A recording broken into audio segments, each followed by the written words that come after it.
I hear you. So, you've been doing this for a long while. I know that for the longest time when I like a lot of dealerships, I think I posted this one of the groups not too long ago. I was like, what does an internet manager, internet director do at your dealership? And I got like thousands of answers from being a basically like a floor manager to really just a salesman to really just a BDC agent. It's all these different things out there. So what would you define, like the different parts of an internet department and BDC department? How would you define Okay, those? I think the position's evolved. When I first started, it was an internet department. So we had me and a couple other guys, and we round robin the leads, and we worked them cradle to grave. Okay. And there's some stores out there that still do the same philosophy. We didn't have a manager; we just kind of answered to the sales managers.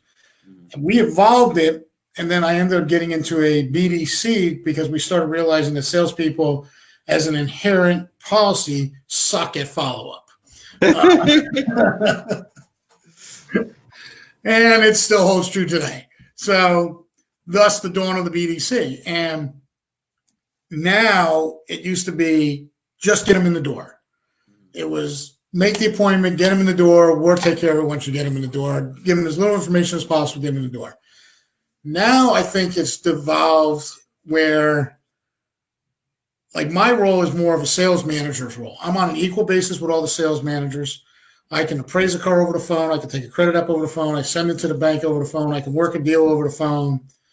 I can do I do everything over the phone and on the internet. And I do it all online. I mean, there's no part of the transaction that I won't do online if the customer wants to do it online before they come into the dealership.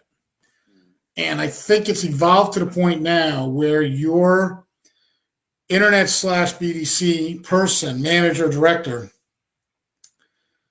in my opinion, is the most vital part. In my dealership, I account for over 70% of the sales that come from our dealership. Yeah, you got there, the unsung hero.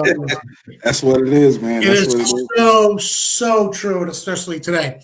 When I got to work for the group I went to work for now, I interviewed with them, and they had hired an old sales manager of mine.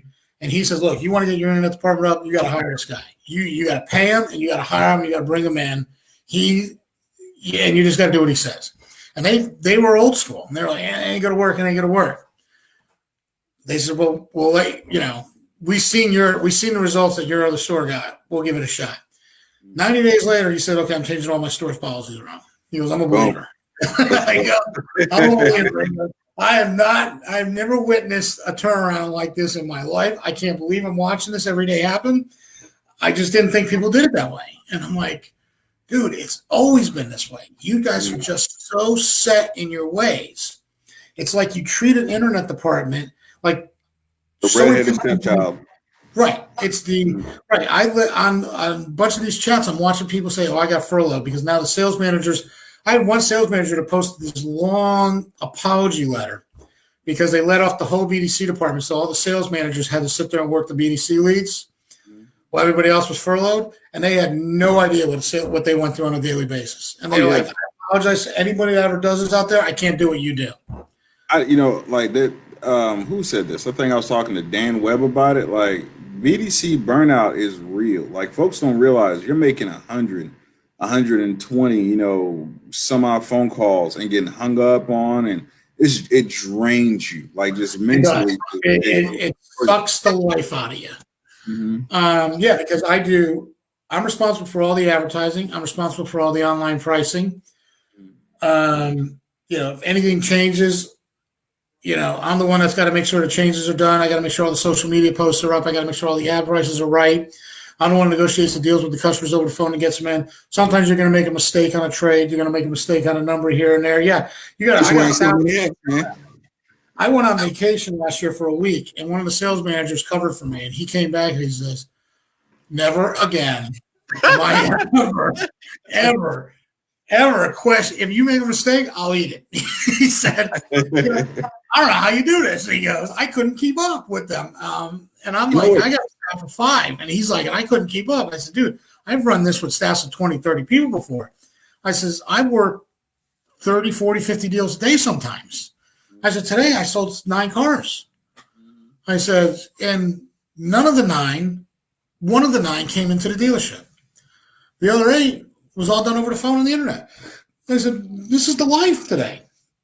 But you're right. I mean, there's constant hangups, wrong phone numbers, bad email addresses, or you start working with a customer and all of a sudden they ghost you. They won't tell you they bought somewhere else, and it takes its toll. It's you're asking a rep, and then you want to pay nothing to sit there and pound out 100 plus phone calls, send out 100 emails, blast out 50, 60 texts a day, get you 10 to 15 people through the door, and you want to pay them the least amount of anybody in your dealership. Yet they're probably the most vital part of your dealership. So do you think, and I know the answer already just from what you said, do you think that BDC agents should have the same ability to make, a pretty good living as the salespeople do? Yeah, I think the average reps today should make between 50 and 60,000 if they're good at what they're doing. I know a lot of them don't, and I know a lot of pay plans out there suck. I've torn up a few pay plans where I went to work and says these blow, get rid of them. I'm also a fan of not paying. I don't believe I'm paying your reps on sold. I think you pay your reps on what gets through the door. Boom. Because if I get them in the door and you suck at closing them, why is my paycheck contingent on you not doing your job? That bro, that just speaks volumes. I won't say the dealership, but I worked one place. I came in, had to start the internet department from scratch. It was literally me at first, and I brought on someone else, and I brought on a couple other folks. But we flooded this dealership. Like, it was insane. I think in 1 month alone, one rep, mind you, they were very against working deals over the phone, so we had to do everything inside. So I think in I won't say a month, I'll say 1 week we had, I want to say 270 appointments and had a 2% closing ratio. And I was like, bro, what is going on? Oh yeah. You know what I'm saying? And my BDC agents are getting frustrated because they're looking at their checks like, bro, I did all this work. We're killing it right now. What's up? I'm still making, X amount of dollars, and I see these salespeople are living good, but we're doing way more work, Right. And I the first time I pitched it, I said to a GM once, I said, okay, so you don't want to change it. I said, and the sales manager was there, and they're like, well, we don't make money if we don't sell a car. I says, okay, great. I says, here's what we'll do. I'll pay my reps on everything that sells, but you only get paid on everything that shows, but you got to close everything that comes through the door. And he's like, well, that's not fair. I said, why? You're asking my reps to bring them in the door, but you don't want to compensate them for getting them in. You just want to compensate them if you sell them a car. Absolutely. So why should you get compensated for selling a car if, and they were like, okay, you make your point. And I says, you get rid of favoritism. You get rid of, after a while, if you're only going to pay me on sold, I'm cherry picking what's coming through the door. Absolutely. And I'm starting to cherry pick the low hanging fruit and finding the ones that I know I can make a deal with and getting them in. And I'm blowing off that 60-day call, that 70-day call that guy might be buying. Because let's face it, that funnel, you got leads that are buying now, 30 days from now, 60 days from now, and sometimes up to 90 days from now. You're paying me on sold only, I'm only dealing with the low hanging fruit.